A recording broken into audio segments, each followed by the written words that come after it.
A próxima mesa será Desafios Institucionais na Implantação da Lei de Cotas, Estudo de Caso, parte 1, o FRJ, o FPA e o FRB, sob a coordenação do professor Paulo Vinícius Batista da Silva. Paulo Vinícius é professor da Universidade Federal do Paraná, onde atua como superintendente de inclusão, políticas afirmativas e diversidade, doutor em psicologia pela PUC de São Paulo e pós-doutor em análise crítica do discurso pela Universidade Pompeu Fabra, Barcelona, bolsista de produtividade em pesquisa CNPq, professor do programa de pós-graduação em educação da UFPR, coordenador do Núcleo de Estudos Afro-Brasileiros, NEAB, UFPR, CNPq, membro da área acadêmica de políticas afirmativas da ABPN, membro da Comissão de Diversidade, Acessibilidade e Ações Afirmativas da AMPED, membro do Núcleo de Acompanhamento de Políticas Públicas de Igualdade Racial da Fundação Perseu Abramo. Com a palavra, professor.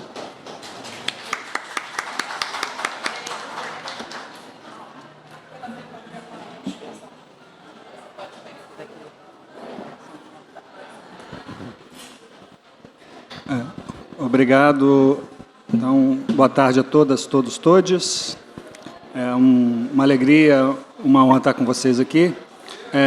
Vou chamar, então, as convidadas para a mesa. Para a equipe da UFRJ, professora Rosana Heringer, doutora em Sociologia pelo IPERJ, atual IESP, professora da Faculdade de Educação da Universidade Federal do Rio de Janeiro, é coordenadora do Laboratório de Estudos e Pesquisas em Educação Superior, LEPES UFRJ, e coordenadora da pesquisa.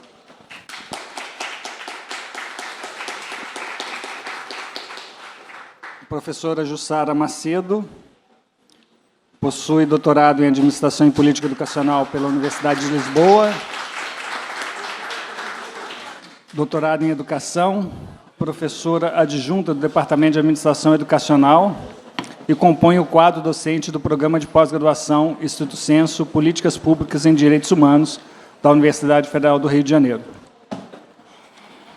E a professora Mônica Uri, professora de Didática e Currículo da Faculdade de Educação da Universidade Federal do Rio de Janeiro, integrante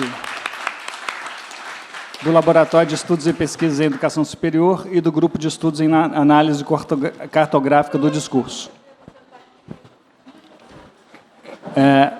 Da Universidade Federal do Pará, a professora Lúcia Isabel Silva,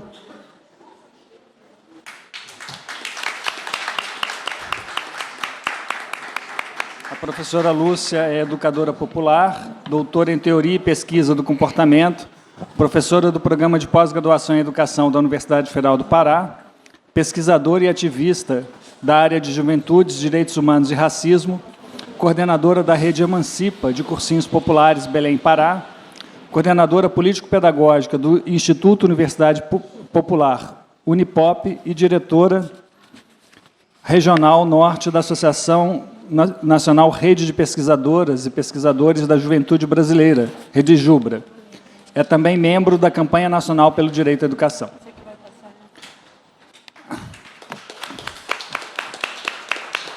Da Universidade Federal do Recôncavo Baiano, a professora Diane Brito Reis,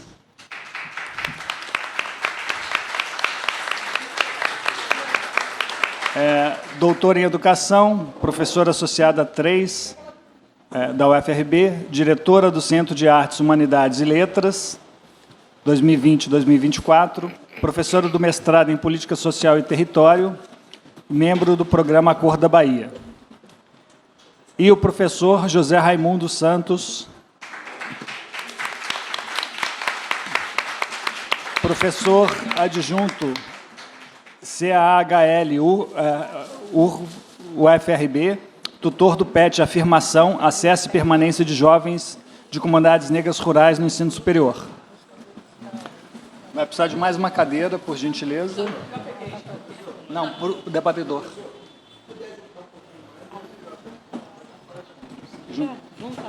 Juntar um pouquinho mais. Pode.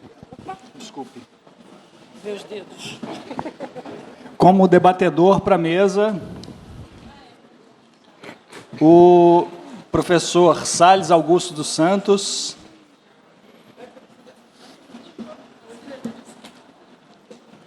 Salles, está aí? Oi, Salles.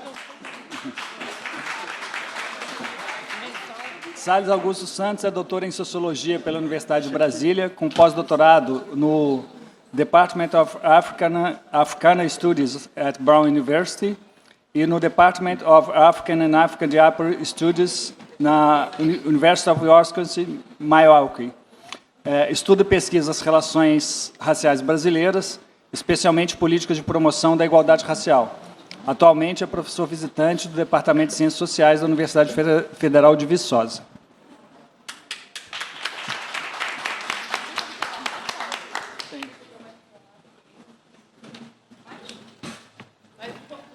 Bom, então, inicialmente, eu vou passar a palavra aqui para a equipe da UFRJ.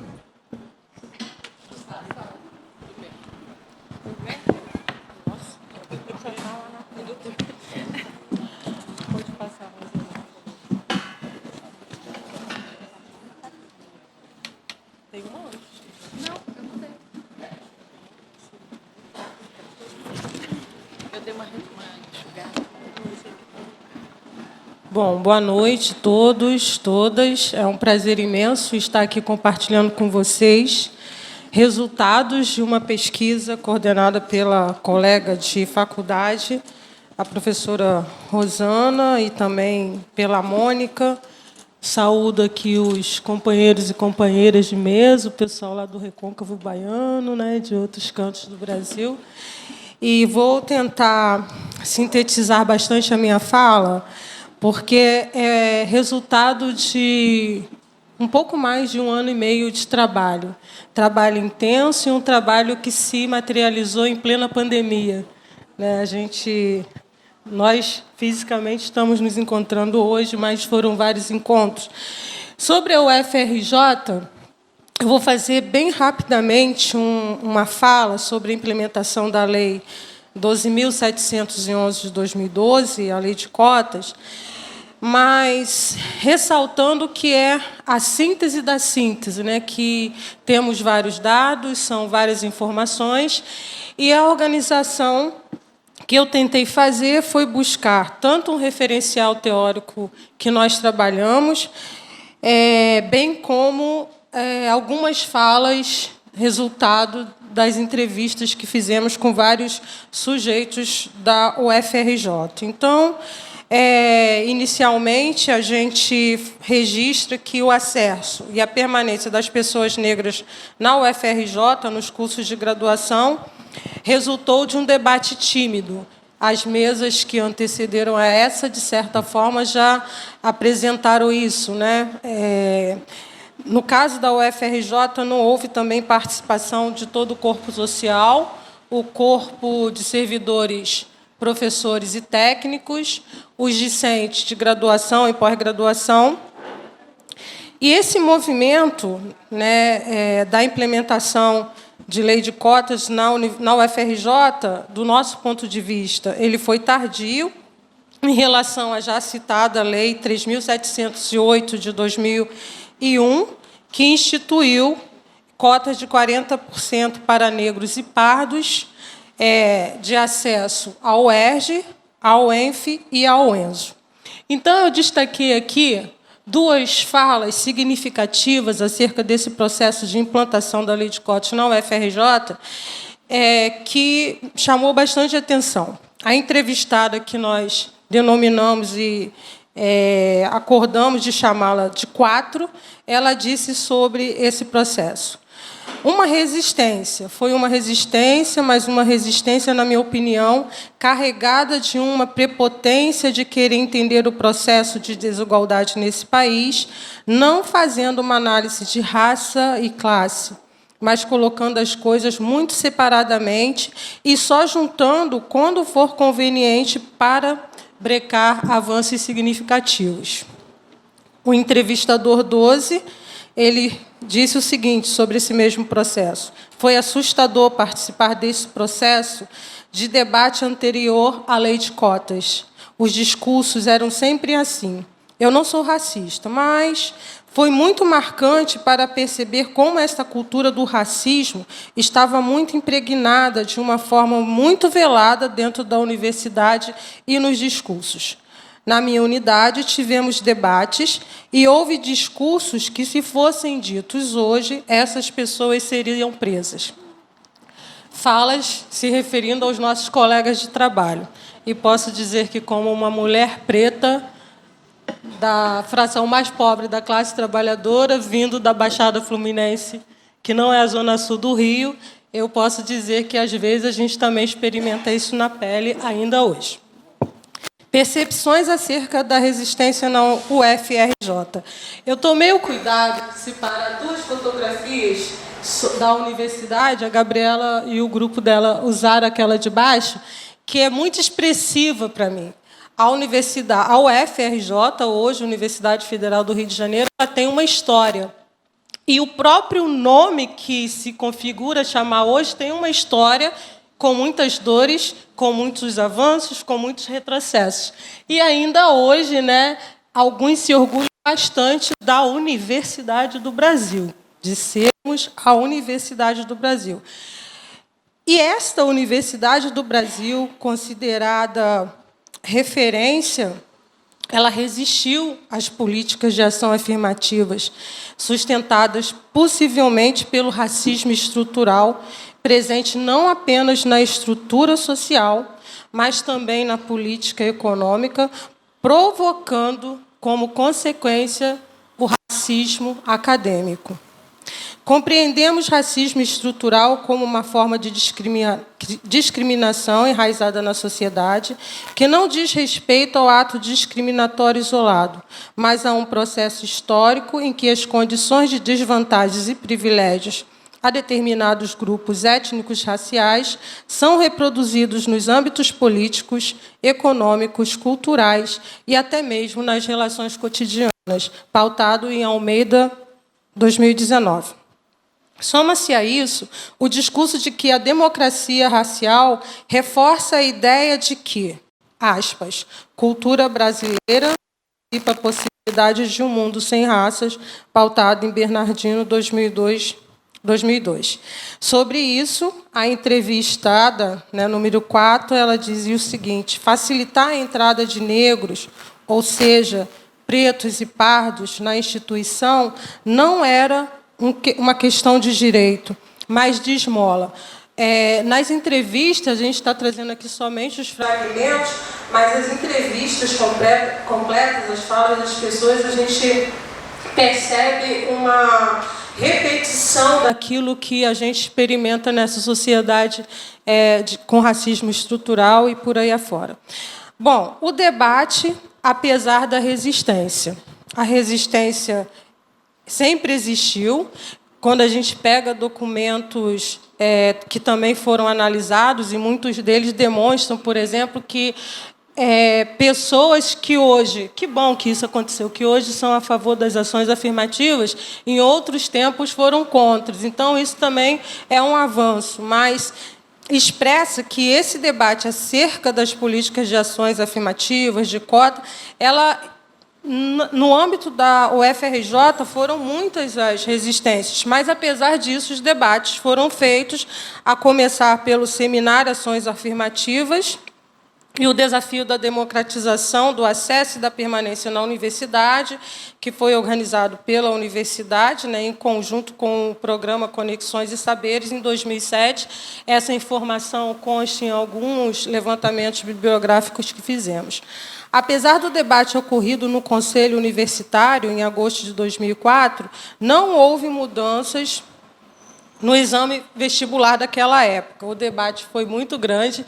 Se a gente tivesse tido tempo, talvez seria muito significativo trabalhar, ou termos trabalhado com os vídeos das reuniões do Consune, porque nós fomos às atas, e as atas não expressam o que, de fato, aconteceu. Uma reunião de 5 horas de 1,5 página. Então, a gente precisa, né, agora se debruçar a esses vídeos e áudios. E, a partir de 2010, foram utilizadas várias formas de acesso aos cursos de graduação, por meio da ação afirmativa, mas também não incluía cota racial. Em 2010, houve uma revolução, 16 de 2010, que renova ou estabelece novos critérios de acesso também à universidade, mas ainda não inclui a cota racial.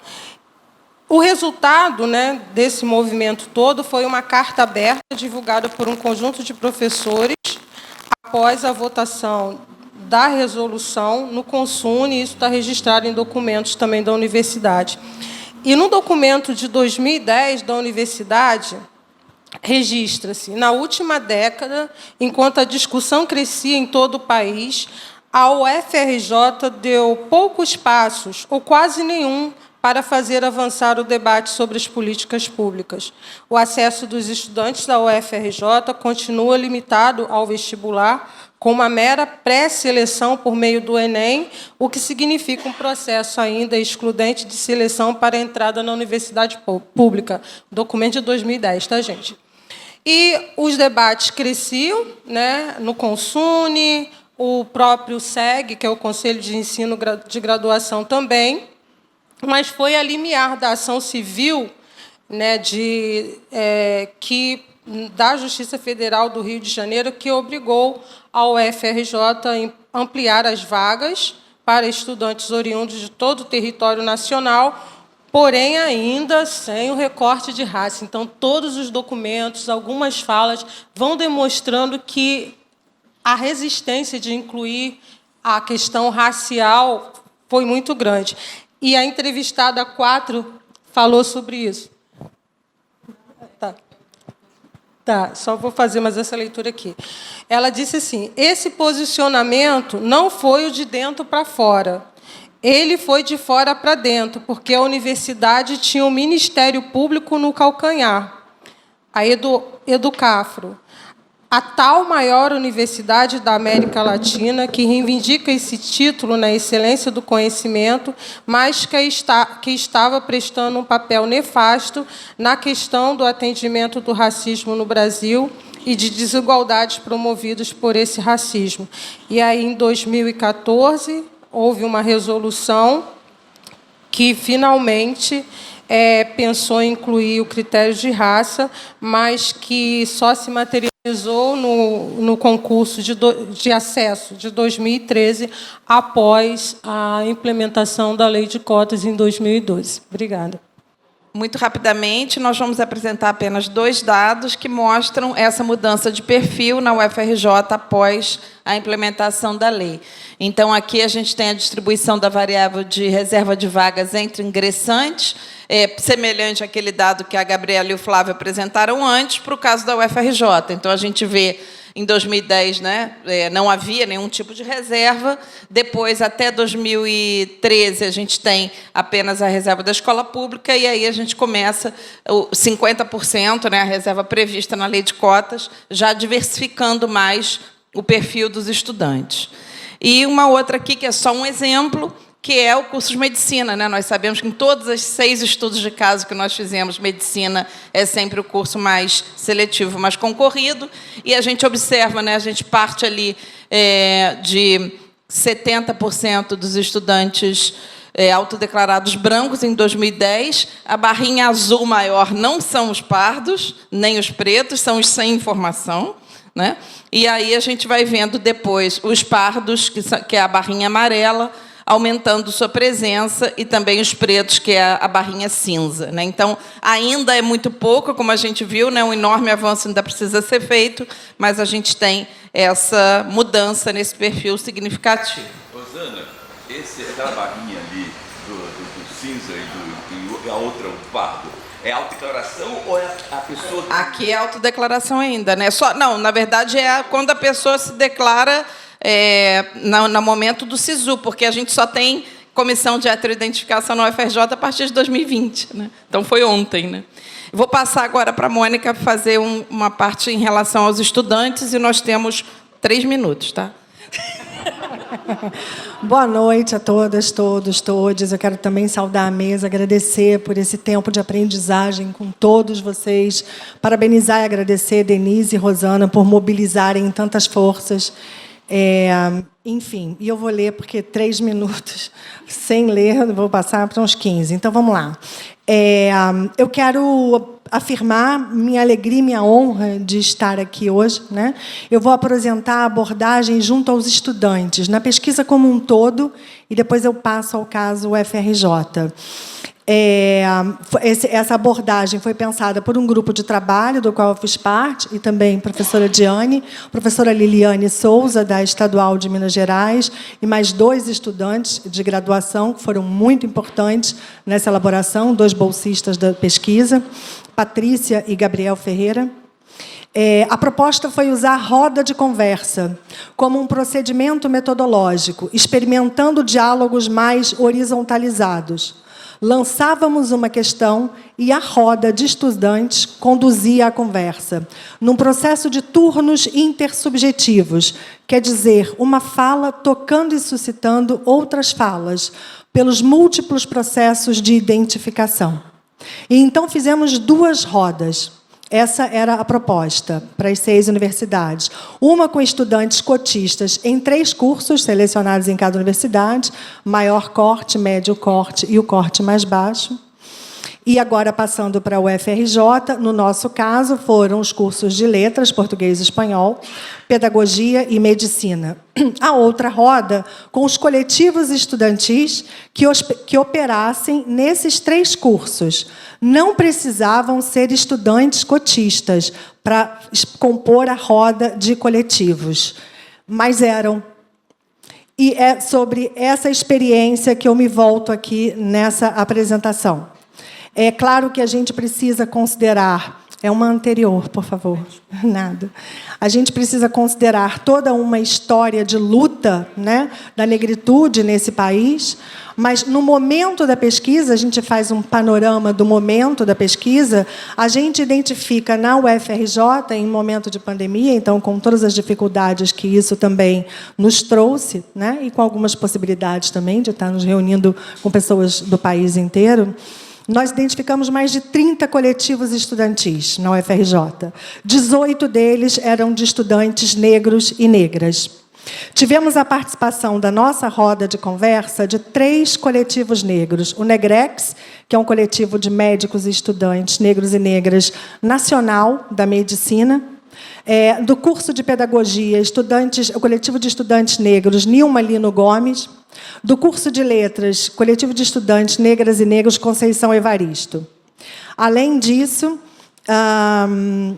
importa destacar que os coletivos negros inspiraram, pela força formativa e as estratégias de luta estudantil, a criação de outros coletivos, como foi o caso do Coletivo Autistas da UFRJ. Coletivo Autista da UFRJ, como nos contou seu fundador, que também compôs a nossa roda, um estudante negro, cotista, que atende aos cortes de raça, de escola pública e de renda, e descobre, ao entrar na medicina, com a ajuda dos professores, que é autista, e inspirado pelo Negrex, cria o coletivo de estudantes autistas, que hoje também é nacional. Além disso, contamos na nossa roda com coletivos de mães, que tinha uma estudante representante da pedagogia, é um coletivo da UFRJ. Identificamos também coletivos de pessoas trans, coletivos LGBTQIA+, pessoas com deficiência, mulheres, indígenas, esses só na pós-graduação da Escola de Comunicação, e nenhum coletivo quilombola. Vale ressaltar que alguns dos estudantes já estiveram em mais de um coletivo ao longo da sua trajetória na universidade. Pode passar.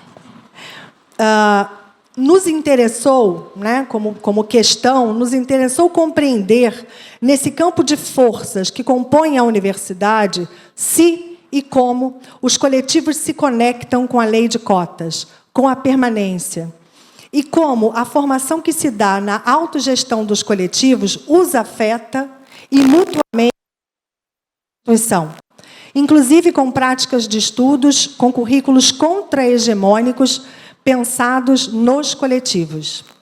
Pode passar, por favor. Os discursos em ambas as rodas, e agora eu falo das duas rodas, levantaram pistas a serem seguidas, né? São muitas questões. A pesquisa não tratou disso de forma exaustiva, mas muitas questões, muitas pistas foram levantadas e nos possibilitaram afirmar alguns enunciados, que é o que a gente passa a falar aqui, para fechar. Os coletivos estudantis são forças instituintes, são contradispositivos que, ao mesmo tempo, dialogam bem com as formas já instituídas de movimento estudantil, como os DCEs, os DAs e os CAs, trazendo mais especificidades e ampliando e conectando as lutas políticas, às vezes formando, inclusive, para a ocupação nos espaços já amplamente instituídos nas estruturas do poder da universidade, como foi o caso aqui hoje do Jorge Felipe Marçal, que, né, tendo transitado por alguns coletivos, isso também o forma, claro que não é só isso, e ele hoje ocupa vários espaços já instituídos na luta estudantil da UFRJ. As ações e estratégias dos coletivos dialogam direta e amplamente com as dimensões material, simbólica, pedagógico-cultural da permanência. Desde a mobilização para disponibilizar materiais pedagógicos, a informações sobre editais de assistência, cuidado com uma criança, para uma mãe poder fazer uma prova, estudos de autoras e autores contra-hegemônicos, apoio em ações jurídicas em casos de racismo, sexismo e outras violências. Trata-se de uma rede de múltiplos apoios, redes de tempos e espaços de fortalecimento dos discursos pelos múltiplos processos de identificação e de pertencimento. E esse fortalecimento desses discursos e dessas lutas parece nutrir o potencial de transformação da cultura universitária, sobretudo no que tange às mudanças curriculares e epistemológicas, o que significa ir às questões centrais das relações de poder dentro da universidade. Obrigada. Nosso tempo já acabou, tinha mais 2 slides de desafios e recomendações, mas acho que é melhor a gente deixar os colegas continuarem, a gente vai ter tempo para continuar apresentando depois. Obrigada. Obrigado. Passar, então, a palavra para a professora Lúcia Isabel Silva, da Universidade Federal do Pará. Obrigada, Paulo. Boa noite, gente. Eu queria começar agradecendo Denise, Rosana e toda a equipe pela oportunidade de fazer parte desse trabalho, que para mim foi uma experiência fantástica. Eu quero agradecer também aos gestores e gestoras da UFPA, os estudantes, os coletivos que acolheram a ideia da pesquisa, que se disponibilizaram de uma forma muito importante para fazer parte, para dar entrevista, para ficar com a gente. E aí eu faço isso na figura da nossa grande mestra inspiradora, Zélia, que, assim, foi uma honra entrevistar a Zélia para essa pesquisa, foi uma manhã inteira de conversa, e toda a história, foi uma verdadeira aula de luta pelas políticas de ações afirmativas na Universidade Federal do Pará, mas sobretudo, história de luta contra o racismo mesmo, de enfrentamento. Zélia inspira a todos nós, né, a nossa grande mestra, a nossa professora querida, obrigada. E quero agradecer a equipe que trabalhou comigo, Conceição, Matheus, Cíntia está aqui presente com a gente. Então, para 15 minutos é difícil, né, fazer alguns recortes, mas aí eu opto, então, por dialogar com o tema da mesa, que é pensar os desafios institucionais das políticas de ações afirmativas. Acho que são questões que, no nosso relatório, chamaram muita atenção, né? Para fazer isso, eu quero um pouco situar a UFPA no contexto das universidades, entendendo um pouco que as políticas afirmativas vão ter significados diferentes, dependendo do contexto nos quais as universidades se inserem. E, no caso da UFPA, isso é bem importante. A UFPA é a segunda maior universidade do Brasil, né, em número de alunos, nós somos quase 52 mil alunos, é uma grande universidade da região amazônica, da região norte, só é menor que a UFRJ, em número de alunos, e estamos dentro da Amazônia, essa região de grande diversidade populacional, sobretudo, né, e de grandes problemas e grandes questões, né? A gente teve um pouco a oportunidade de conversar sobre essas questões e hoje a Amazônia está muito na ordem do dia, né, dos sistemáticos ataques que essa região sofre, que principalmente nós amazônidas, né, a população amazônida sofre. E esses ataques fazem, então, com que nós sejamos uma região de grandes desigualdades, né? Então, a desigualdade no acesso à educação é muito gritante. Os indicadores sociais da região amazônica são muito fortes, né? São sempre os piores indicadores do Brasil, tá? Então, a gente diz que a Amazônia sofre desse colonialismo interno mesmo. E a gente tem taxas de acesso ao ensino superior. E a disparidade entre a população negra e branca é muito grande. Então, a disparidade entre negros e brancos chega a ser da ordem de quase 100%. Então, 18% de negros e 35%, quase 36% de brancos nas universidades. Isso é muito forte, né? A nossa diversidade populacional nunca esteve presente na UFPA. E começa a entrar, né, começa a adentrar esse espaço a partir de 2005, quando, na verdade, a partir de 2008, quando a universidade efetivamente começa a adotar as políticas afirmativas, né? Então, a UFPA aprova em 2005, dentro de um processo muito intenso de embates pesados, a Zélia testemunha ativa desse processo todo na UFPA e da importância que o movimento negro teve na UFPA por esses embates. Em 2005, depois de muitas questões, a UFPA adota as políticas, as cotas para a escola pública, né? Rejeitando uma proposta do movimento negro, que era uma proposta ampla de um programa de políticas de ações afirmativas, que previa processos de acompanhamento, previa cotas raciais, previa reserva de vagas para quilombolas, e isso tudo foi rejeitado pelo Conselho Universitário, que, no apagar das luzes, acabou aprovando uma proposta para a escola pública. Mas, mesmo assim, essa aprovação em 2005, para ser efetivamente aprovada em 2008, porque a UFPA, na época, usava o processo seriado, então, só a partir de 2008 é que, de fato, os estudantes ingressaram. Isso, ao longo dos anos, foi responsável por mudar o perfil, por diversificar bastante o perfil dos estudantes na universidade. Então, a gente passou em torno de, em 2010, sair de 61% de estudantes vindos de escola pública para 82% em 2020. Né? Então, a gente tem um crescimento, em termos absolutos, de mais ou menos 64% nos números de estudantes, né, de pretos e pardos, na universidade. Isso mudou, de fato, a cara da universidade. Né? A gente tem, hoje, 85% dos estudantes na UFPA dentro de um perfil de vulnerabilidade muito grande. Isso é muito olhado, inclusive, por exemplo, a diretora da Faculdade de Medicina diz, né, deixa isso muito evidente na entrevista. Ela diz, apesar de não saber, né, segundo ela, não saber quem são os cotistas ou não, porque esse é um problema que a UFPA tem com os dados, ela percebe, é muito evidente, que o perfil, a vulnerabilidade, as necessidades dos estudantes de medicina mudaram, que não são mais os mesmos. Né? Antes, os estudantes não dependiam de RU, não dependiam de bolsas, e se viravam muito bem no curso porque era uma elite. Hoje, isso mudou. E isso é muito importante. Então, assim, mesmo com os embates e os desafios que a UFPA tem, a gente tem hoje uma universidade que é mais inclusiva, que tem mais a cara da diversidade, a população indígena, quilombola, negros e pardos da região, né, de toda a região norte, estão dentro da universidade, em números muito importantes. A universidade completou essa semana 65 anos de idade, e só depois disso, né, depois de 60 anos, mais de 60 anos, é que a gente conseguiu, na verdade, universidade esse feito. Isso é muito importante, e isso a gente atribui às políticas de ações afirmativas, né?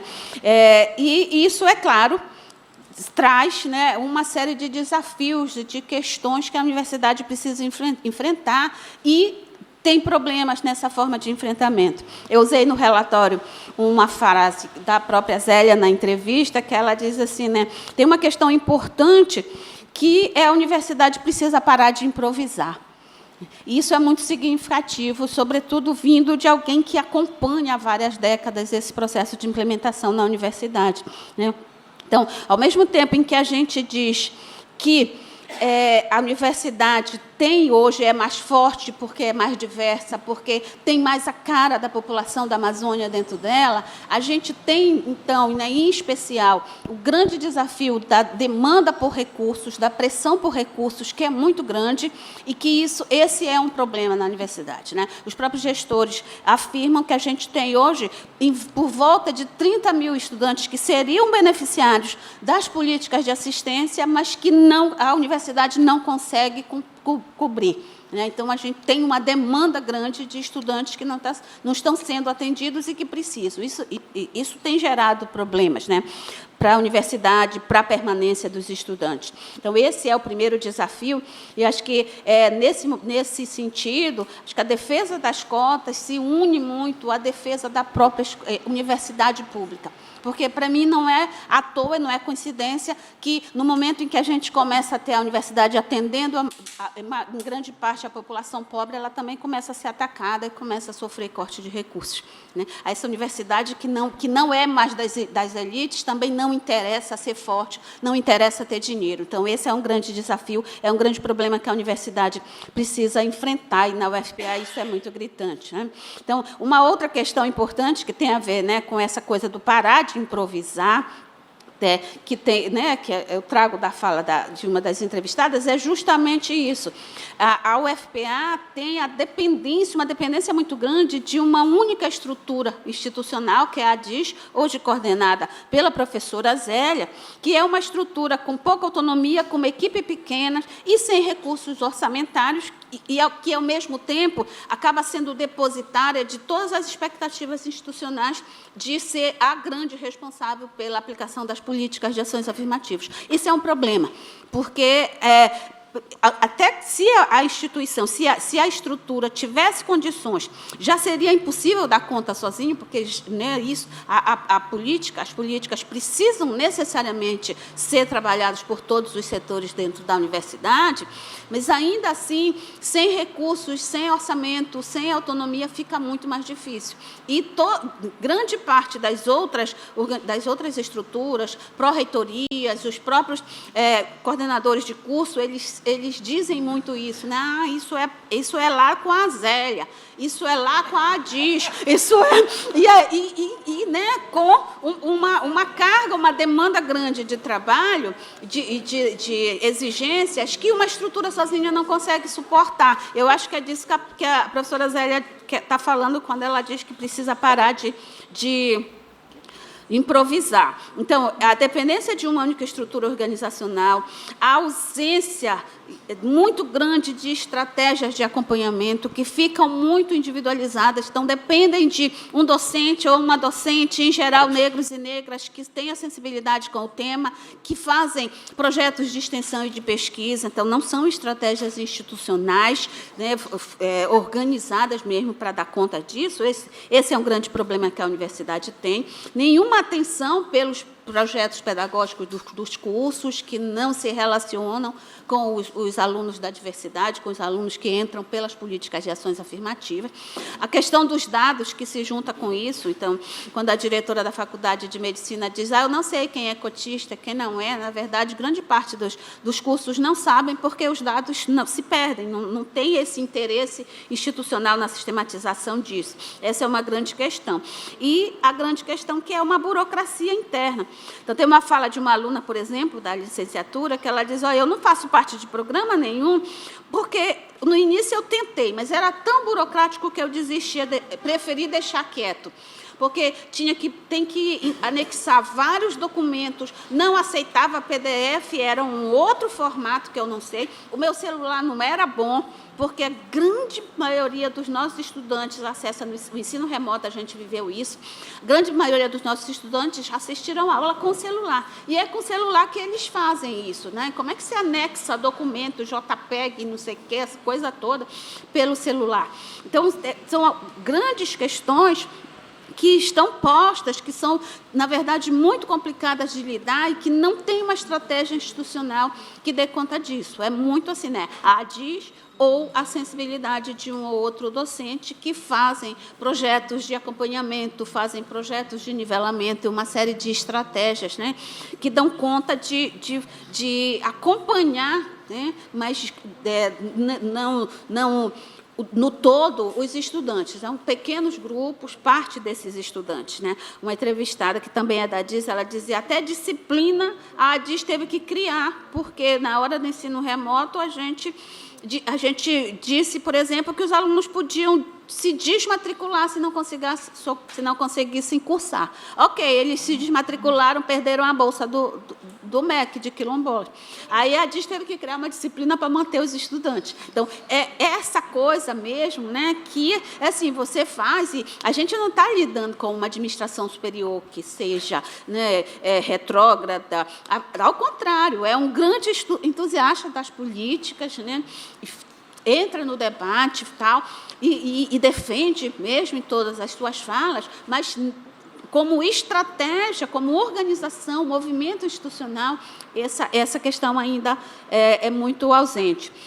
Por último, a questão da precariedade nessa sistematização dos dados, e a falta mesmo de compreensão, de formação de uma atitude antirracista radical mesmo na universidade. Né? Então, é preciso superar esse racismo, é preciso superar as mentalidades e as narrativas racistas que ainda fazem apologia ao mérito, que ainda têm uma mentalidade elitista, que ainda acha que aquele lugar não é lugar dos estudantes pobres. Né? Então, de muitas e diferentes formas, os estudantes relatam como que a instituição, os docentes, né, os cursos de servidores de secretarias de faculdades, assim, tem muitas posturas que dificultam muito a vida dos estudantes que ingressam pelas políticas, pelas cotas na universidade. Eles relatam muito isso, né? Agressões verbais, coisas do tipo, onde é que tu vives, que tu não sabe quem é Robin Hood, ou então não te mete no mato e vai perder o dia da matrícula,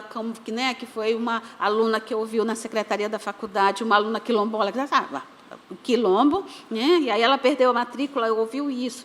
Então, eu acho que a universidade precisa mesmo, né, desse processo, precisa ser educada, precisa desse movimento interno. Né? Acho que, por outro lado, esses processos não se dão sem resistência. Né? Eu falei já bastante de como que o movimento negro foi muito importante no processo de adoção das políticas de ações afirmativas, mas também como que os coletivos do movimento negro, um número grande de coletivos de estudantes negros, de mulheres negras da universidade, da Associação de Estudantes Indígenas, como que eles resistem e resistem muito, resistem bastante nesse processo. Né? Eles cobram, demandam, fazem pressão mesmo. Então, tem um movimento grande. Acho que a universidade a UFPA tem uma vanguarda importante nesse processo, tem diversificado o público. Recentemente, aprovou edital para migrantes e apátridas, por exemplo, refugiados. Então, hoje a gente tem, na reserva de vagas, também uma seleção especial para os indígenas venezuelanos, por exemplo, que tem uma comunidade grande, tem um fluxo grande em Belém, os venezuelanos, o Aral, estudantes haitianos e estudantes africanos que entram, né, estão entrando pelo sistema de reserva de vagas, além dos quilombolas e indígenas. Esse povo entra e acaba fazendo barulho, fazendo pressão dentro da universidade. Então, eu acho que a gente tem um caminho importante para percorrer no sentido de aperfeiçoar esse processo. E eu acho que, assim, né, espero que, humildemente, esse trabalho, essa pesquisa, possa dar conta de contribuir um pouco com isso. Acho que, rapidamente, esses são alguns das questões que o relatório do estudo de caso da UFPA trazem e apontam. E, de novo, agradecer a todo mundo por essa participação. Obrigada.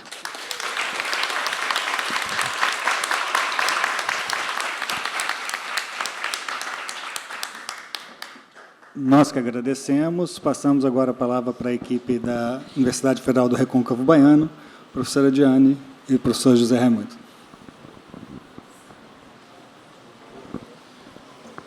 Bom, boa tarde a todas e todos. É um prazer poder participar dessa equipe e ter trabalhado ao longo desse ano aí. Tinha outras universidades interiorizadas, e a gente já tinha uma universidade federal, o que faz da UFRB uma universidade majoritariamente preta. Esta universidade é também uma universidade resultado da luta do povo do Recôncavo. Foi uma universidade solicitada pelos movimentos sociais que, em diversas assembleias, por diversos momentos, pediam uma universidade naquele espaço. No último dia 14 de junho, o Conselho Universitário da UFRB se reuniu pelo terceiro ano consecutivo na cidade de Santo Amaro da Purificação, porque é naquela cidade que a Câmara de Vereadores recebe, há 200 anos, a primeira manifestação que se tem notícia do pedido de uma universidade naquele lugar. Como vai a UFRB chegar há 17 anos, há algum tempo, o Conselho Universitário tem se reunido em todo 14 de junho, na abertura das comemorações da independência do Brasil na Bahia. A Universidade Federal do Recôncavo, aquele espaço, foi a Escola Imperial de Agronomia, sim, aquela que tinha a Lei do Boi lá no século XIX, depois a Escola de Agronomia da Universidade Federal da Bahia, e o desmembramento da Escola de Agronomia faz vir a Universidade Federal do Recôncavo da Bahia. Agora sim. Então, nós temos mais de 80% dos nossos discentes negros, autodeclarados pretos e pardos. Este vai ser apresentado lá na frente como um desafio, porque o nosso acesso a dados de cor, raça, ele só vai começar a acontecer mesmo a partir da Lei 2.711, né? Então, a gente ainda tem muita dificuldade com relação aos dados de raça-cor. Esse é um grande desafio. A nossa renda média per capita está com mais de 80% dos estudantes nessa faixa de 480 e poucos reais. Então, mais de 80% possuem uma renda familiar de até um salário mínimo e meio, e a menor renda familiar per capita é de 389,78 e a maior de 583,30. Isso também vai voltar a aparecer nos desafios, porque nós estamos falando de um público pobre, um público que precisa da assistência estudantil para a sua permanência material.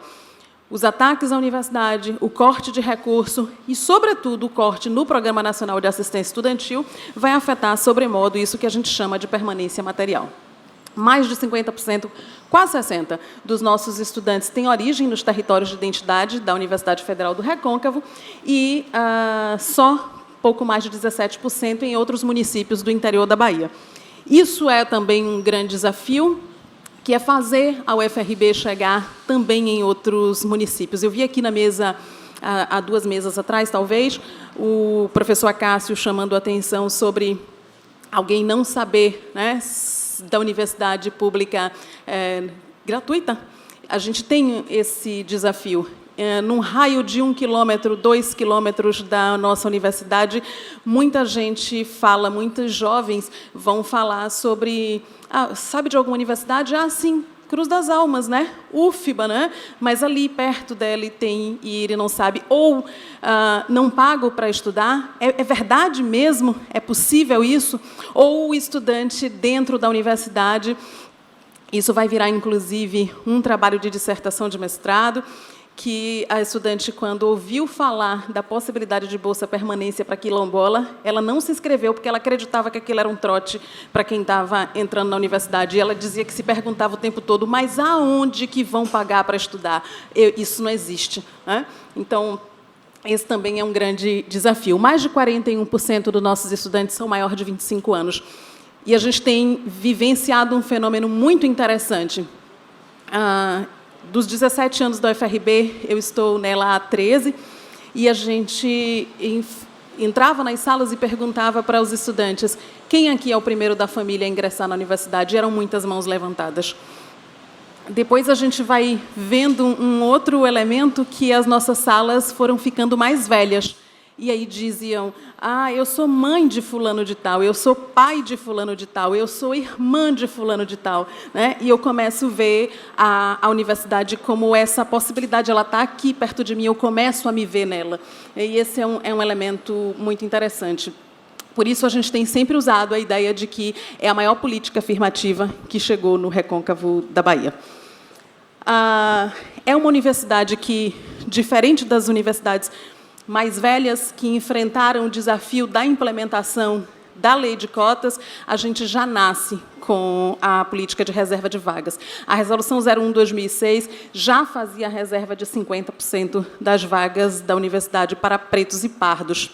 Nasce também com a Pró-Reitoria de Políticas Afirmativas e Assuntos Estudantis, e, dentro dela, um dos grandes programas de permanência, que é o Programa de Permanência Qualificada. Nem por isso deixa de ter problemas na implementação de outras políticas, como a gente vai observar mais tarde, nas políticas de reserva de vagas na pós-graduação. Então, entre os grandes avanços, criação e implementação de um COPAR, o Comitê de Políticas Afirmativas e Acesso à Reserva de Cotas, a Resolução 03/2018, que é encabeçada pelos coletivos, sobretudo pelos coletivos estudantis, que começam a denunciar fraude no sistema de cotas, sobretudo, principalmente, nos cursos de maior prestígio. Então, a COPAR começa em 2018, mas é, na nossa região, a primeira universidade a implementar as bancas de heteroidentificação. É também, em 2018, a implementação das cotas na pós-graduação para mulheres, quilombolas, pretos e pardos, e porque mulheres, a Universidade Federal do Recôncavo é também uma universidade feminina. Mais de 50% do público discente é de mulheres. E implementa, em 2020, o PPQ na pós. Uma ampliação daquele programa de permanência qualificada na graduação passa a existir também na pós-graduação. Entre os desafios, a permanência material, porque o aumento do número de estudantes não seguiu o mesmo compasso dos recursos, então, e sobretudo agora no pós-pandemia, a universidade começa a enfrentar uma leva de estudantes precisando da assistência estudantil, e ela não tem a assistência estudantil para oferecer, alimentação, moradia, enfim. Pode passar? A invisibilização, eu comentei aqui, dos dados raça-cor, a gente só vai ter isso, sobretudo, a partir da Lei 2.711, essa abertura, né, em 2012.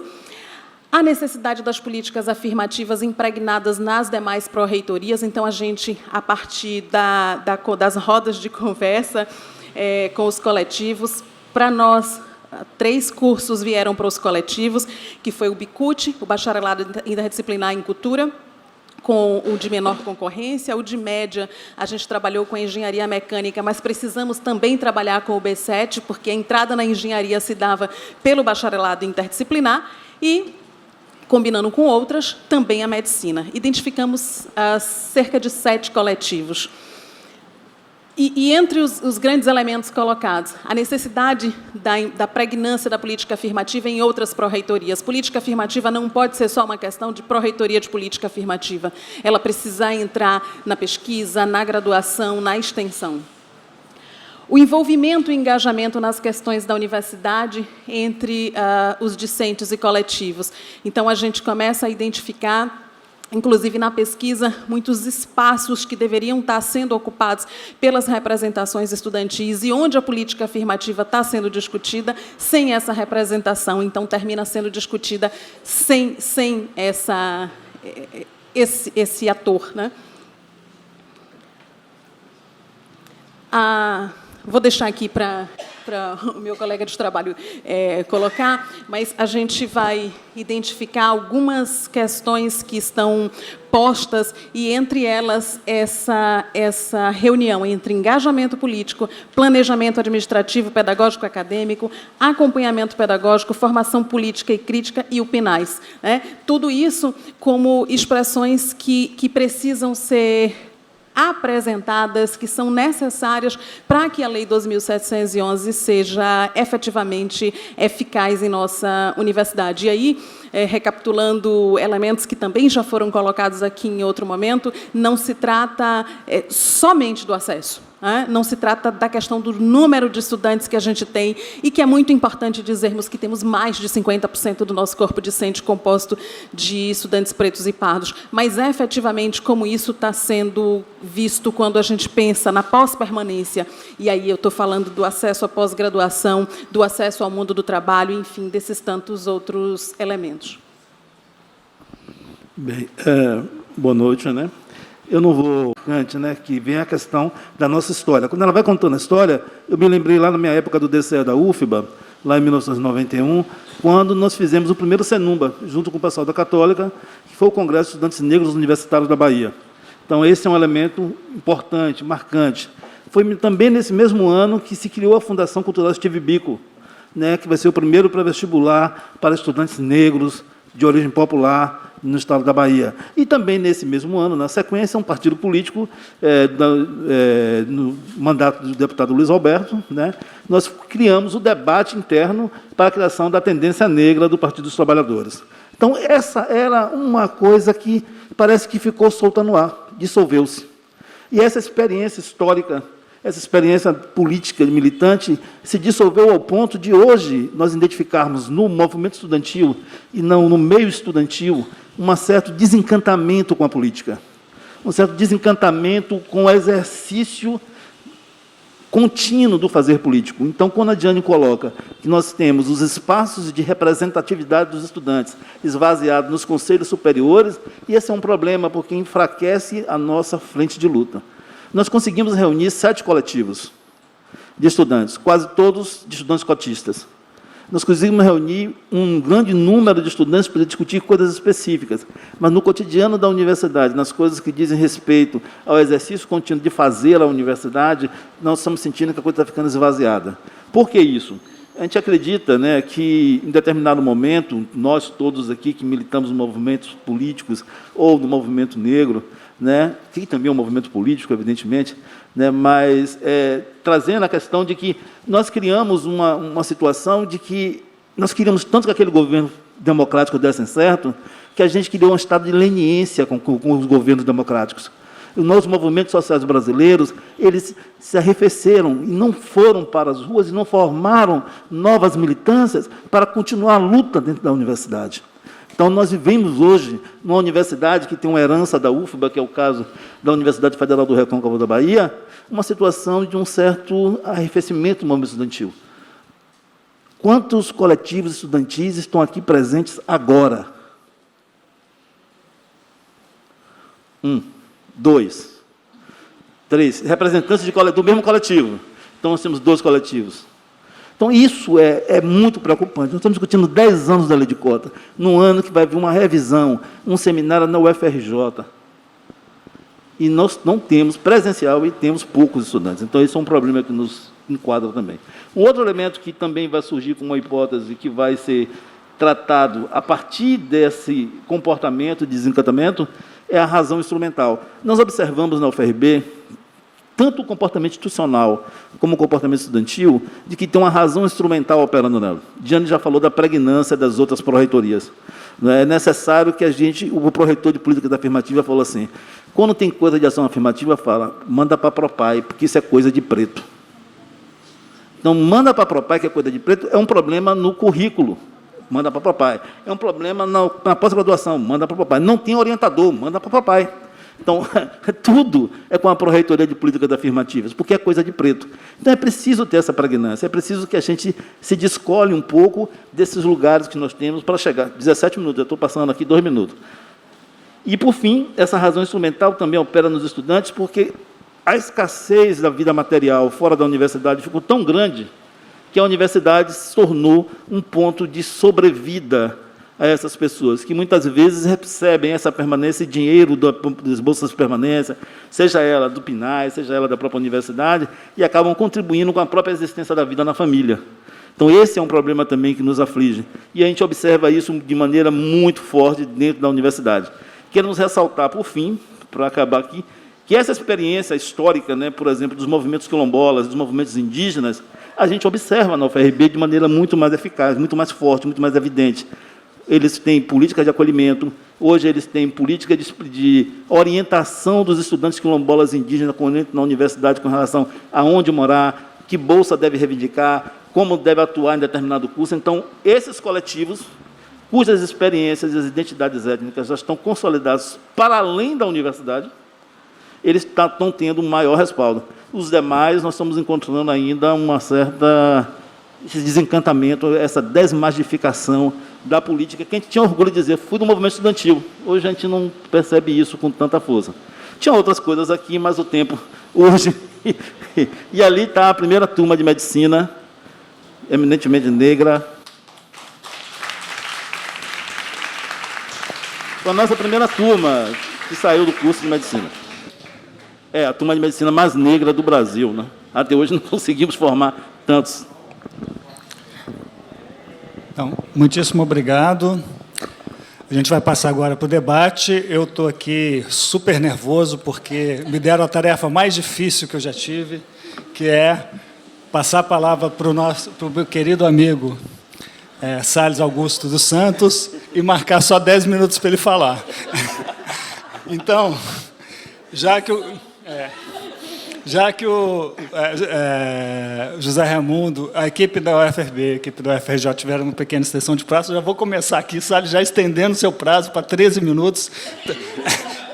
13, que é esse número que nós gostamos tanto. Então, a palavra é sua.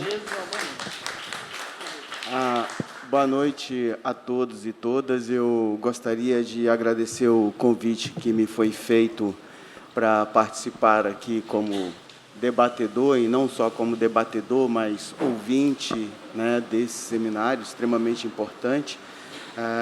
Gostaria de agradecer a professora Rosana Hering pelo LEPS, pelo convite, a professora Denise Carreira, né, pela ação afirmativa, e os demais organizadores do evento. Peço um pouquinho de desculpa, porque desde ontem eu estou com enxaqueca, acabei de tomar um remédio, mas está indo bem, né?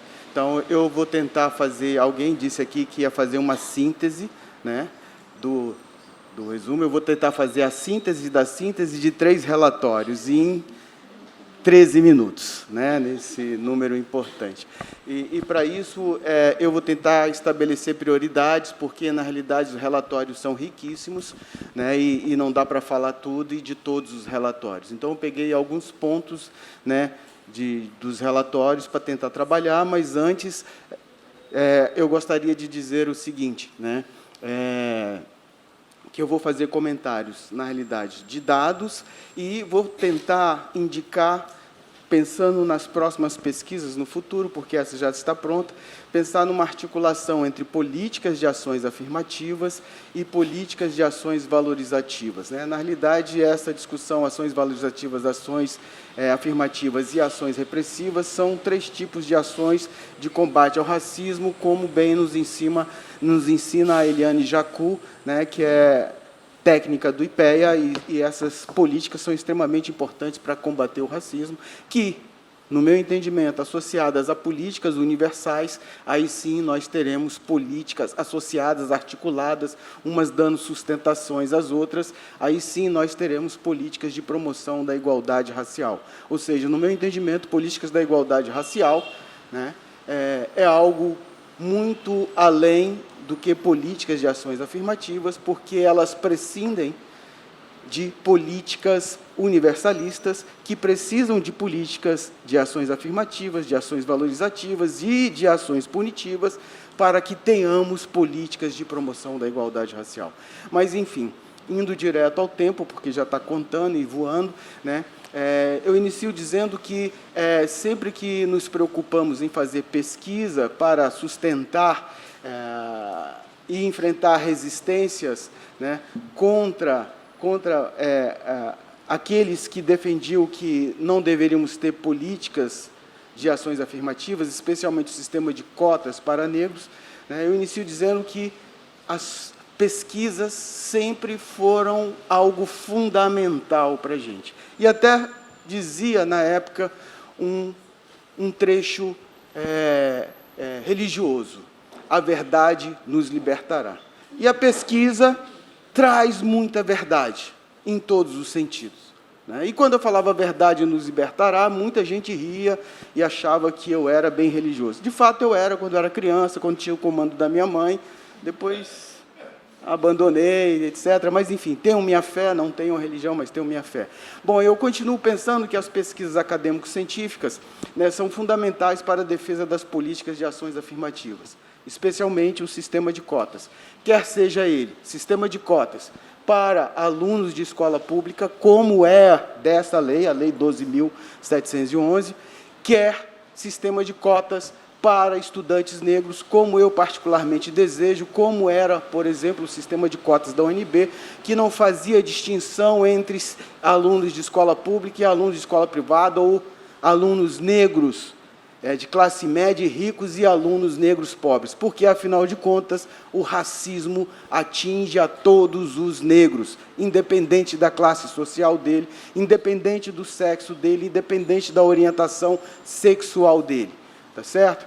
Bom, continuo achando que políticas de ações, pesquisas são fundamentais para dar suporte à defesa das ações afirmativas, e as pesquisas que foram feitas aqui e que nós vamos citar, que acabaram de ser citadas algumas partes e que serão citadas amanhã, né, tenho certeza, demonstram a necessidade de fazermos pesquisas acadêmicas para mostrarmos não somente a viabilidade e a importância das políticas de ações afirmativas para dessegregarmos elites, veja, dessegregarmos elites e não combater pobreza, porque pobreza se combate com outro tipo de política pública, né? Elas são importantes para isso, mas essas pesquisas que nós estamos vendo aqui são também muito importantes para indicar a continuidade das políticas de ações afirmativas. É isso que esses dados estão trazendo, mas não somente isso, traz mais informações extremamente importantes, né? Se puder passar, Rosana, obrigado. Eu estou lendo aqui, mas está lá, quem quiser acompanhar. Bom, todos os relatórios fazem um histórico, né, da respectiva universidade, ou seja, né, demonstra a sua origem chegando aos dias atuais, né, e mostram mudanças e impactos significativos nas respectivas instituições após a implementação da 12.711. Bom, quais são esses impactos e mudanças, né? Houve, de uma maneira geral nos relatórios, não dá para citar um a um, né? Houve mudança na composição racial e de classe social dos discentes, né? As universidades ficaram mais diversificadas racialmente, bem como em termos de classe social, ou seja, aumentou significativamente a quantidade de estudantes pretos, pardos, indígenas e também deficientes, bem como pobres nas instituições. Quem é da minha geração, que é negro ou negra, quando estudou, foi praticamente solitário em universidade pública. Eu estudei, fiz minha graduação na Universidade de Brasília, entrei em 1984, segundo de 84, após a última ocupação do Exército na Universidade de Brasília, e saí em 1990. Eu estudei com 2 alunos negros durante toda a minha graduação. 2. Tive um professor negro que não era do meu curso, que era de outro curso, para se ter uma ideia do que significa isso e o que essa pesquisa demonstra, né? Bom, demonstra também que houve mudança significativa nas demandas dos discentes e das discentes às universidades, especialmente no que diz respeito à permanência material, mas também simbólica e cultural, né, desses estudantes no mundo acadêmico. Essas pesquisas também mostram que emerge um novo ator social, coloco entre aspas, porque ele nunca deixou de existir, mas ele é novo da perspectiva que ele é coletivo agora. Ele não está sozinho como eu estive, não está sozinho como provavelmente a professora Zélia esteve, agora são grupos de estudantes. E veja, grupos de estudantes não só para se fortalecer e lutar contra o racismo institucional e contra o racismo na sociedade, mas grupos de estudantes que podem agora olhar um para o outro e dizer: eu posso namorar com você. Algo que não acontecia com a minha geração. Nós não podíamos namorar com as meninas da universidade, por vários motivos, entre os quais, porque não tinha meninas negras, por exemplo. Então, há uma mudança radical que essa pesquisa mostra, especialmente mostrando esses coletivos de estudantes, que não são só de uma perspectiva de ajuda mútua, de apoio e solidariedade, mas de vivência, sobrevivência e de elevação da autoestima. Elevar a autoestima dos estudantes negros é algo fundamental para a conclusão do curso. Bom, houve também mudanças na gestão da universidade, com a criação de unidades institucionais em razão do impacto desses novos atores sociais no espaço universitário. São criadas unidades acadêmicas para fazer a gestão da política de cotas, como, por exemplo, a Pró-Reitoria de Políticas Públicas estudantis da UFRJ ou a Pró-Reitoria de Políticas Afirmativas e Assuntos Estudantis da UFRB. Então, veja que está sacudindo a estrutura dessa instituição que era intocável. Mas houve também a necessidade de criação de comissões de heteroidentificação complementar à autodeclaração dos discentes, em razão das denúncias de fraudes nas subcotas destinadas a estudantes pretos, pardos e indígenas. Houve também, e esse é um ponto que todos demonstraram, os relatórios, pelo menos os que eu li, resistências latentes e manifestas de muitos docentes à implementação do sistema de cotas para estudantes de escolas públicas em algumas universidades, como, por exemplo, na UFRJ, onde, pasmem, coordenadores de curso, com mais de 30 anos na instituição, afirmaram que desconheciam ou nunca leram a Lei 12.711. Me desculpe, isso é uma vergonha para demonstrar o quanto de resistência se tem até hoje com relação à implementação das políticas de ações afirmativas.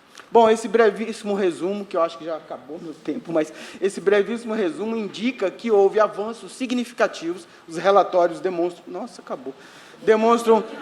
Demonstram avanços significativos, especialmente no ingresso de estudantes pretos, pardos e indígenas nessas universidades.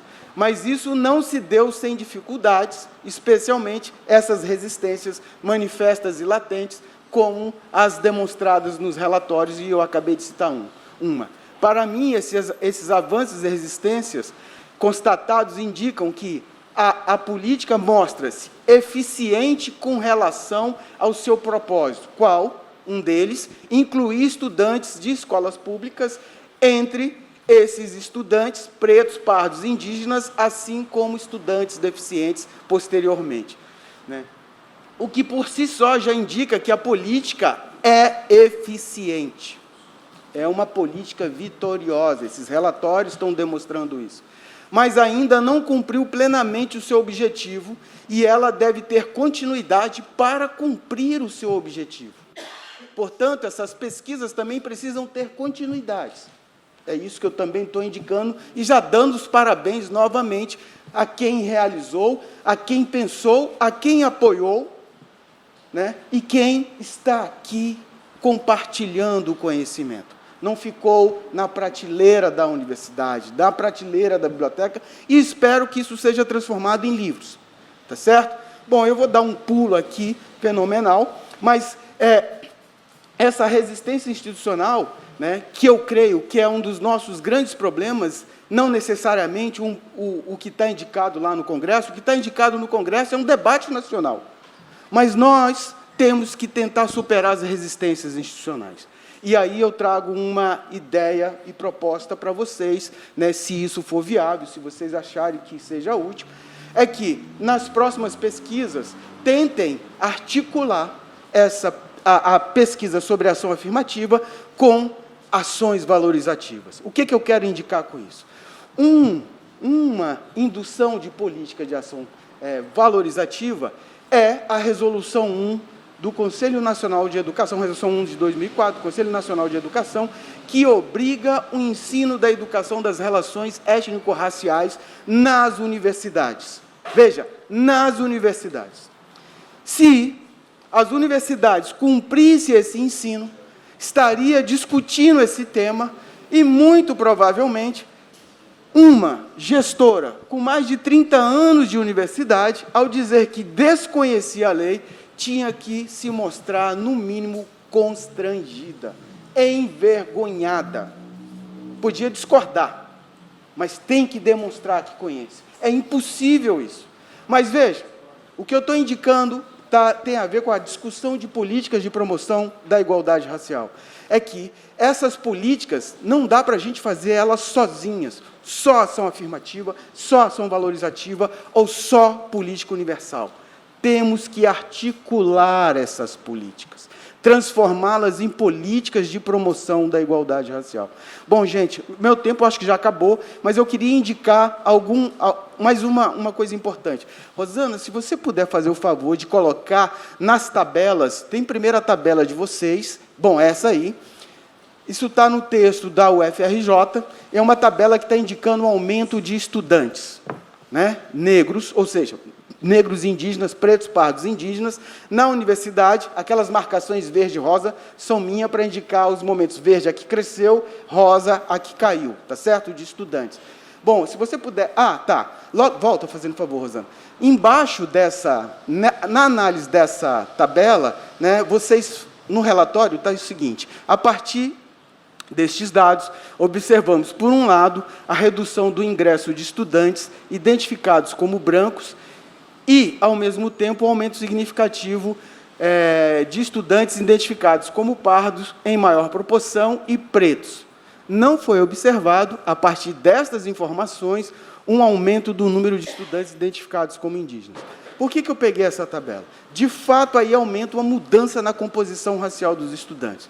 Eu peguei essa tabela para propor para vocês algo que eu aprendi com um colega, que é o Serguei Soares, que já foi presidente do IPEA, e certa vez eu estava trabalhando com dados, e ele viu esses dados e falou o seguinte: Salles, torture os dados. Se você torturar os dados, torturar aí, entre aspas, no bom sentido, se você torturar os dados, eles vão falar mais. Okay? Sob tortura, as pessoas falam, né? Bom, e eu tentei torturar esses dados para indicar para, não só, né, para o relatório da UFRJ, mas para os demais relatórios, que se a gente torturar os dados, eles podem falar mais. Eu tentei torturar na próxima tabela. O que eu fiz aí nessa próxima tabela? Né? O vermelho são os indígenas, amarelos, o pardo é o pardo, o preto, e aí lá o branco. Peguei aqueles dados que estão lá e calculei a taxa de crescimento de cada um daqueles dados que estavam lá. O que essa taxa de crescimento vai indicar para a gente? Primeiro, que a afirmação de que não foi observado, a partir dessas informações, um aumento de estudantes identificados como indígenas. Se a gente pegar os indígenas, a gente vai ver que a taxa de crescimento foi negativa, lá no final, acumulada, menos 27,26%. Na realidade, o que a gente poderia ter analisado aqui, dizer o seguinte: caiu a quantidade de estudantes indígenas. Porque, do jeito que está redigido aqui, dá a impressão de que se manteve constante. Não, os indígenas foram prejudicados. E, veja, foram prejudicados no momento em que há uma política para incluir mais indígenas. Antes da política, tinha mais indígenas. Depois da política, diminui a quantidade de indígenas. Né? Então, piorou a situação dos indígenas. Né? Por outro lado, foi destacado o seguinte, que os pardos aumentou em maior proporção. Por esse cálculo aí, da taxa de crescimento acumulada, a última coluna, se a gente pegar os pardos, houve um aumento de 123,48% dos pardos, ao longo do tempo. Só que, se a gente pegar dos pretos, houve um aumento de 144,90%. Ou seja, os maiores beneficiários, por esses dados, são os pretos.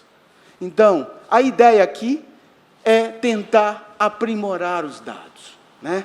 No sentido de que vamos torturar os dados, né? Vamos chamar pessoas. Se a gente não dá conta, eu não aprendi isso sozinho, né? Vamos chamar um estatístico, paga para ele fazer todas as possibilidades de análise estatísticas para a gente ler esses dados, né? E por que isso é importante? Isso é importante para a gente ter uma leitura mais acurada, mais precisa das nossas pesquisas e, com isso, ter maior capacidade de defender as nossas pesquisas. Se vocês me permitirem, eu gostaria de ler só mais uma tabela que é de um outro... É só mais essa. Mas a gente pode acabar aqui. Pode pular essa. Essa aí era sobre fraudes, né, que eu poderia analisar. Mas eu não vou analisar essa. Essa aí. Né, que essa é da UFRB. Né? Por que é importante? Né? Porque nessa tabela aí, na parte de baixo, tem uma legenda que fala o seguinte, né, classe alta, discentes com renda familiar superior a 30 vezes o salário mínimo. Classe média alta, discentes com renda familiar menor que 30 vezes o salário mínimo e maior que 15 vezes.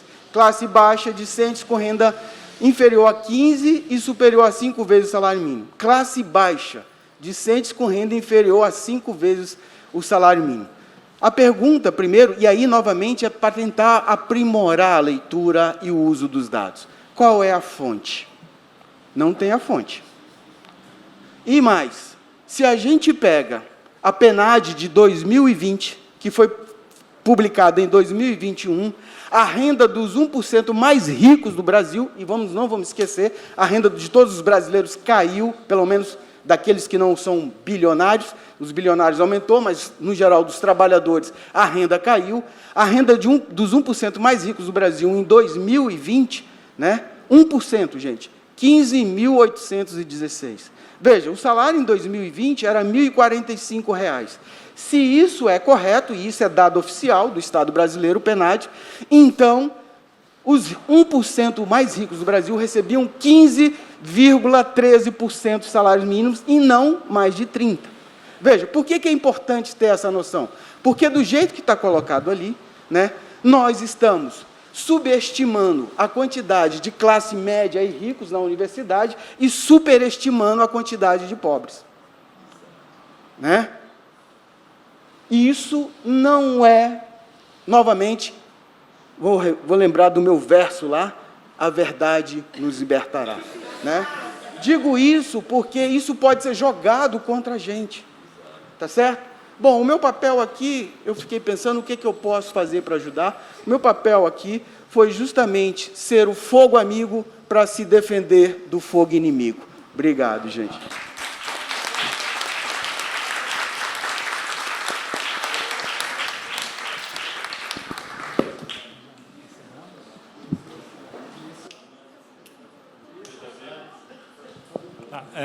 Bom, eu estava perguntando aqui sobre o encerramento. Antes de passar a palavra, agradecer o Salles, que foi preciso, gastou 13 minutos e 13 segundos,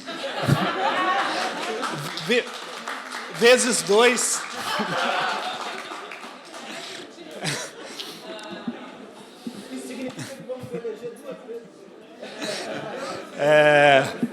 Então, a gente está com um horário um pouquinho além do previsto, mas já teve manifestação aqui da plateia, o Frei Davi, o colega da Educafro pediu... não. Bom, vamos então abrir para 3 manifestações, tá? E André, Lázaro, por favor. Então, Frei Davi, por gentileza.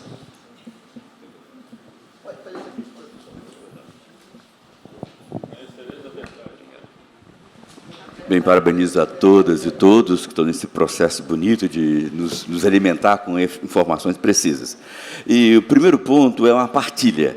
Em 2018, a Educafro, percebendo a maldade dos governos com vocês, lutadores das universidades, vocês, irmãs e irmãos negros, a Educafro abriu uma ação civil pública contra a União para garantir a Bolsa Moradia e a Bolsa Alimentação em todas as universidades.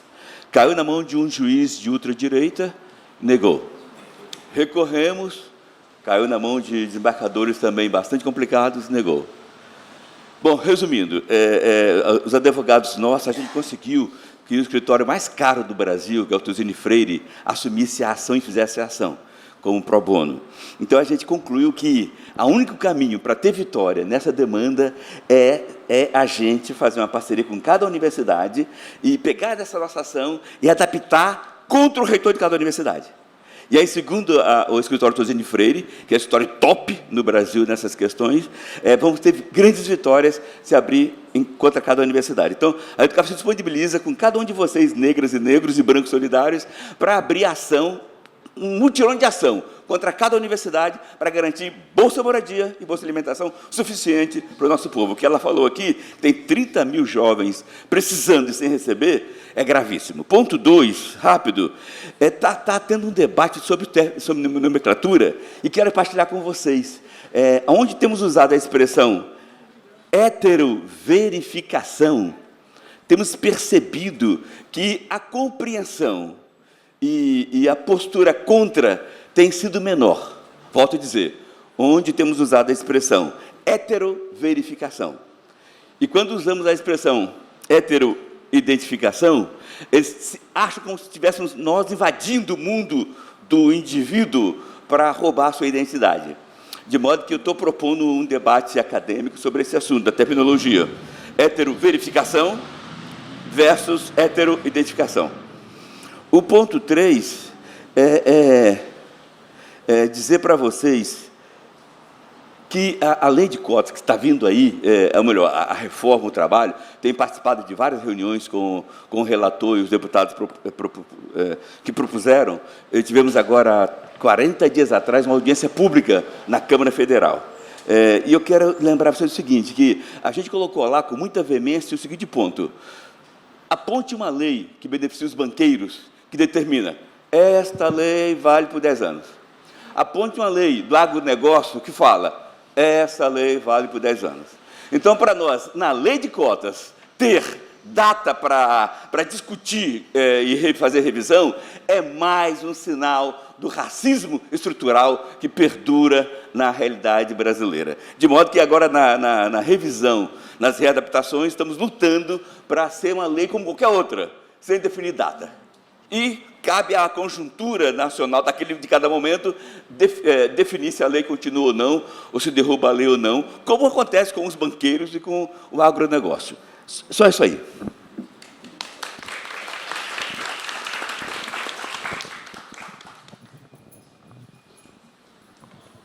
Bom, boa noite a todos e a todas. É uma alegria enorme estar aqui. Queria fazer 2 registros e 3 questões. Primeiro registro, esse lugar, a Casa do Estudante Universitário, né?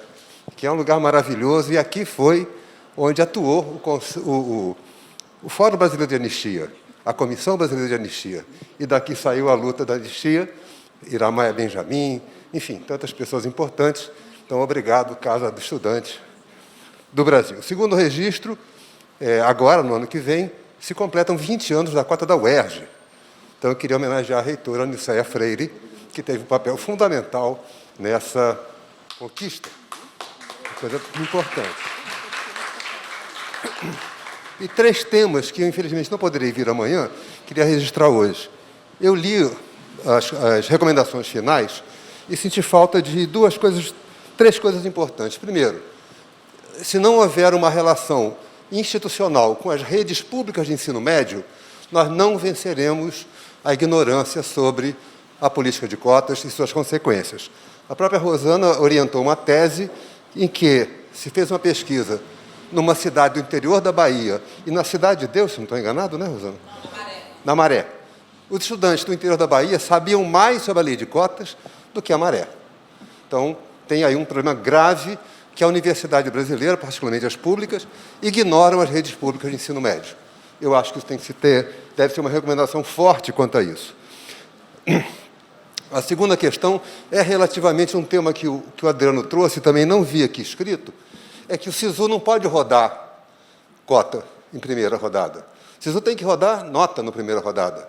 Porque, senão, como o Adriano lembrou, o que era piso vai virar teto, que é o que está acontecendo hoje. Então, a gente tem que mexer no SISU para que ele faça a primeira rodada, pelo menos, na base de resultados do Enem. E, por fim, se não houver uma regra clara para o ingresso dos docentes pelas políticas afirmativas, vai continuar essa enganação que o departamento recebe uma vaga e diz: eu não consigo dividir uma vaga por 3. Então, essa enganação ela tem que acabar. Acho que isso era uma recomendação bastante forte. E, por fim, acho que, na avaliação da lei de cotas, na minha modesta opinião, do homem branco, é que a primeira questão que a lei de cotas trouxe foi obrigar o racismo a vir para cima da mesa debater.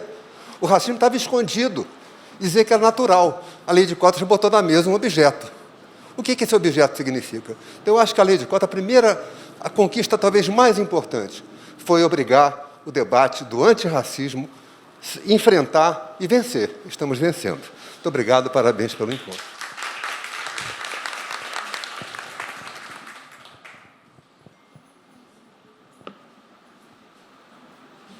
Vou ficar à esquerda na mesa aqui. Deixa eu só falar. Bom, deixa eu me apresentar rapidinho. Meu nome é Nelson Morales Júnior, sou um quilombola do interior de São Paulo. Entrei pela lei de cotas aqui no UFRJ em 2013, a primeira turma de cotistas aqui na universidade, né? E, assim, só para dar um complemento, primeiro dia de aula que eu tive na UFRJ, a minha primeira professora que entrou na sala de aula se apresentou e disse a seguinte frase para mim: bom, agora por força da lei, nós temos cotistas na universidade, mas eu já vou deixar bem claro que eu não vou baixar o nível da minha matéria por conta da dificuldade de cotista. Então, vocês que são cotistas, procurem se adentrar dentro dessa realidade, porque aqui a realidade é outra. Aí eu disse para ela assim: posso me apresentar, professora? Ela falou: pode, é a hora das apresentações e tal. Aí eu falei para ela assim: eu tenho 51 anos de idade. Aos 35 anos de idade, eu era analfabeto. Eu consegui trazer para a minha comunidade uma alfabetização de jovens e adultos, do qual eu me alfabetizei. E, aos 50 anos, eu primeiro fiz o Enem em 2010, consegui ter o certificado do ensino médio. Nunca sentei num banco de escola do ensino fundamental, nunca sentei num banco de escola do ensino médio. Fiz o exame do Enem em 2010, que permitia eu tirar o certificado pela prova do Enem, que foi o último ano, talvez, que foi feito essa oportunidade. Tirei meu certificado, em 2012 eu prestei de novo o Enem. Aí eu falei para ela assim: eu tirei, professora, nota 1000 na redação. Então, aqui nessa sala não tem ninguém que tenha uma nota maior do que a minha. Eu tirei nota 1000. E eu vim para a universidade, para elevar o nível da universidade, não para baixar. Essa foi a minha realidade. Me graduei, estou hoje fazendo mestrado, né, na universidade, e estou com o meu escritório aberto. E, por incrível que pareça, parece coisa, obra divina, ou sei lá, né? Apareceu uma causa para mim. Eu estava indo para São Paulo. A aluna, vocês viram, amanhã ela vai estar aqui, ela estava aqui agora de pouco comigo. É Thaís, ela é lá do Oiapoque, do Amapá.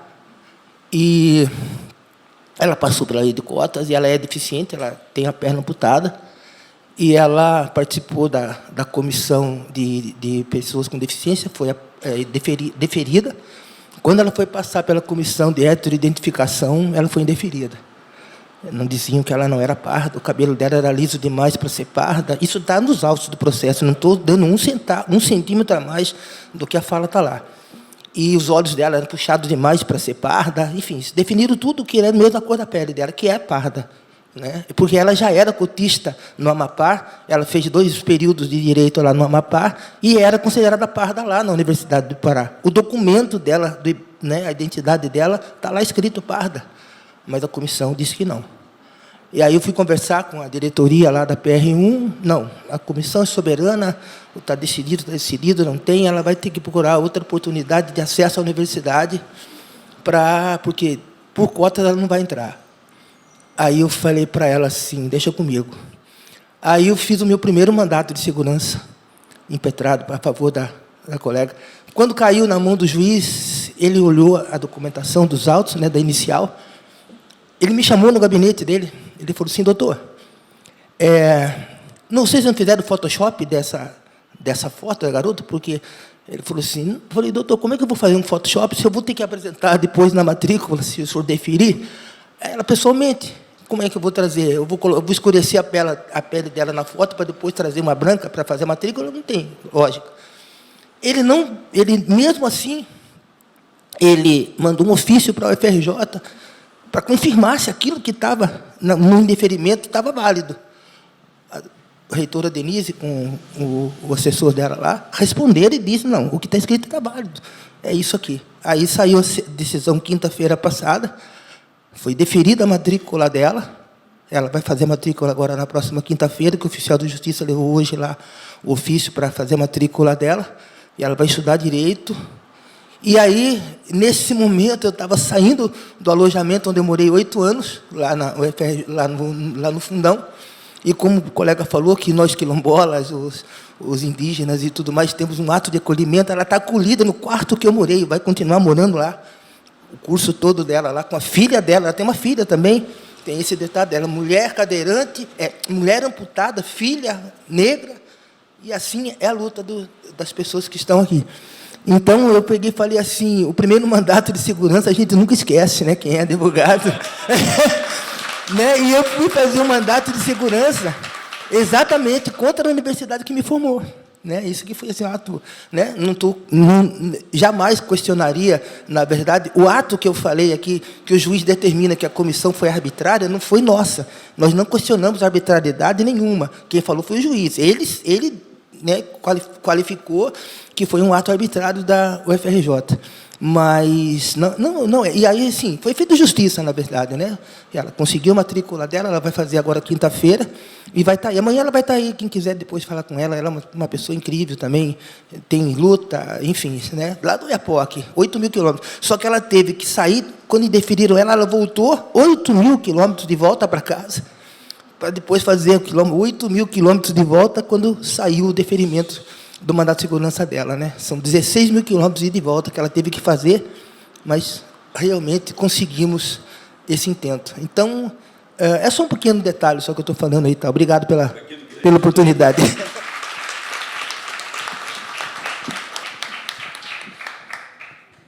Alguém da mesa quer fazer algum comentário? Eu gostaria, não teve nenhuma pergunta, não, mas... Eu gostaria de fazer um comentário, especialmente com relação às comissões de heteroidentificação, que era um outro ponto que eu queria tocar, mas eu não tinha tempo, né? Especialmente porque há um dado que mostra na UFRJ que a quantidade maior de estudantes que entrou pela subcota são estudantes pardos, né? Só que a UFRJ não teve heteroidentificação até 2019. Pelo que eu entendi no relatório, começa 2020. Bom, e por mais que traga um problema desse de uma comissão não reconhecer como sujeito de direito um ou uma estudante, isso não significa que essas comissões não sejam importantes. Pelo contrário, essas comissões são extremamente importantes para se evitar que estudantes que não são sujeitos de direito, que estão ocupando essas vagas, não ocupem. E mais, existe um outro problema, que quando a gente discute a fraude, né, ou aquele indivíduo ou aquela estudante que ocupou uma vaga que não era dele, ou que não é sujeito de direito, no meu entendimento, surge aí no Brasil aquilo que eu estou chamando de hiperracismo. O que seria isso? A gente deixa de discutir os indivíduos que não foram incluídos e passa a discutir somente aquele que ocupou a vaga. Ou seja, novamente, os negros são discriminados e são esquecidos, e mais, né, as universidades não repõem essas vagas no ano subsequente. Então, essas comissões são extremamente importantes, mas para a pesquisa também seria interessante pensar para a próxima, fazer pesquisa no sentido de repor as vagas. Certo?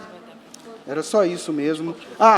Detalhezinho, o professor André Lázaro chamou a questão das escolas, da falta de comunicação.